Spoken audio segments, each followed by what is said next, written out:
Hello friends, मैं Amarjeet Kaur am के classes में आप सभी का स्वागत करती हूँ।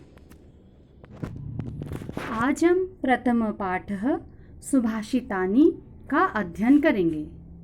सुभाषित शब्द सु प्लस भाषित इन दो शब्दों के मेल से संपन्न होता है। सु का अर्थ सुंदर, मधुर तथा भाषित का अर्थ वचन है। इस तरह सुभाषित का अर्थ सुंदर मधुर वचन है।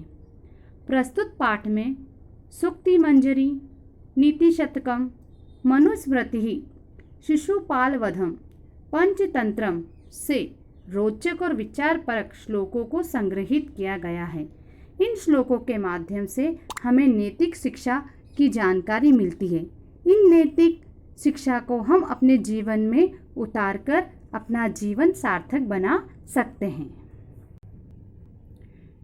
प्रथम श्लोक में है गुणः गुणगेषु गुणाः भवन्ति ते निर्गुणं प्राप्य भवन्ति दोषाः सुस्वादतोयाः प्रवन्ति नद्य समुद्रमासाद्य भवन्ति पेय।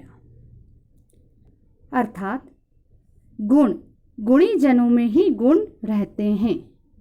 वे जब निर्गुण व्यक्ति के पास चले जाते हैं तो दोष बन जाते हैं। जिस प्रकार नदियाँ स्वादिष्ट जल देने वाली होती है, लेकिन जब वे ही नदियाँ समुद्र में मिल जाती है तो वे पीने योग्य नहीं रहती।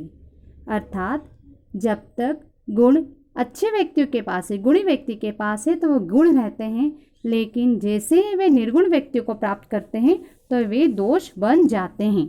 नदियों का पानी पीने योग्य होता है, लेकिन जैसे ही वो समुद्र में या नाले में मिल जाती है तो कोई भी उसके जल का सेवन नहीं करता। साहित्य संगीत कला विहीनः साक्षात् पशु पुच्छ विषाणहीनः तृणं न खादन्नपि जीमानः तत्भागदेयं परम पशु नामः।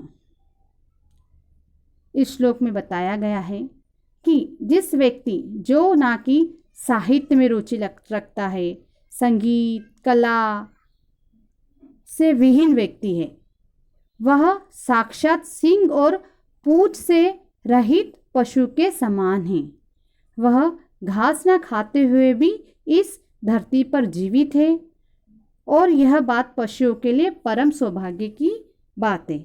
अर्थात जिस व्यक्ति की ना तो साहित्य में रुचि है, संगीत में रुचि और ना ही कला में रुचि है, तो वह साक्षात पशु के समान है। लुब्धस्य नश्यति यशः पिशुनस्य मैत्री नष्ट क्रियस्य कुल अर्थ परस्य धर्मः विद्याफलं व्यसनिनः कृपणस्य सौख्यम राज्यं प्रमत्त सचिवस्य राधिपस्य।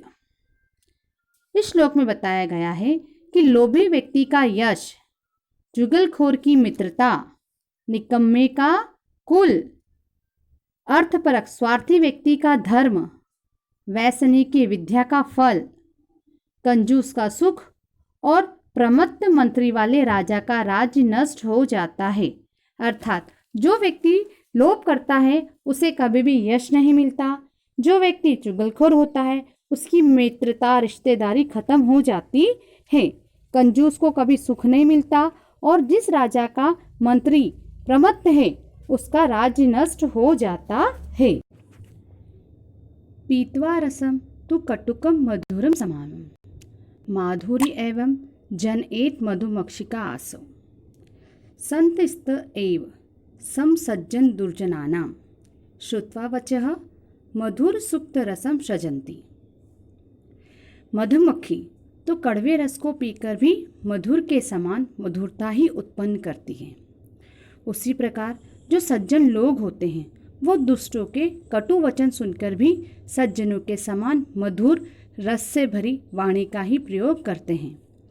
जिस प्रकार मधुमक्खी कड़वे रस को लेती है और शहद उत्पन्न करती है, ठीक उसी प्रकार जो सज्जन व्यक्ति होते हैं वे बुरी बातें सुनने के बाद भी लोगों को सही सलाह ही देते हैं। विहाय पौरुषम यो हि देव अवलंबति प्रसादस्यवत् तस्य मूर्धनि तिष्ठन्ति वैसाः। अर्थात जो व्यक्ति अपने पौरुष अर्थात परिश्रम को छोड़ भाग्य का सहारा लेता है, उस व्यक्ति की स्थिति महलों में बने हुए उस शेर की तरह हो जाती है जिसके सिर पर कोए बैठते हैं। अर्थात परिश्रम ही सबसे बड़ा धर्म है। हमें परिश्रम पर ध्यान देना चाहिए। पुष्प फल छाया मूल वत्कल दारुभिः धन्याः महिरुहा येषां विमुखं यान्ति न अर्थिनः।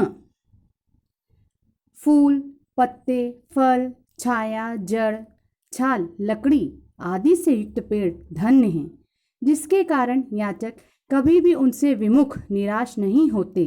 अर्थात पेड़ों के पास देने के लिए बहुत कुछ है, वे कभी भी याचक को खाली हाथ नहीं लौटाते। पेड़ परोपकार का कार्य करते हैं, इसीलिए हमें पेड़ों की रक्षा करनी चाहिए। चिंतनीया ही विपदाम आदावेव प्रतिक्रियाः न कूप खननम युक्तम प्रदीप्ते वही अग्नि ग्रहे। विपत्ति के पहले ही उसका समाधान ढूंढ लेना चाहिए। विपत्ति आने के बाद उसका समाधान ढूंढना उसी प्रकार अनुचित है जैसे घर में आग लगने के बाद कुआं खोदना। अर्थात हमें पहले से ही हर चीज़ की व्यवस्था कर लेनी चाहिए।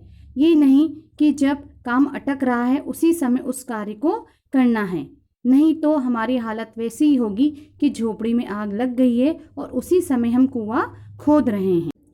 ये सुभाषितानि श्लोक हमें जीवन में सही मार्ग पर चलने की प्रेरणा देते हैं।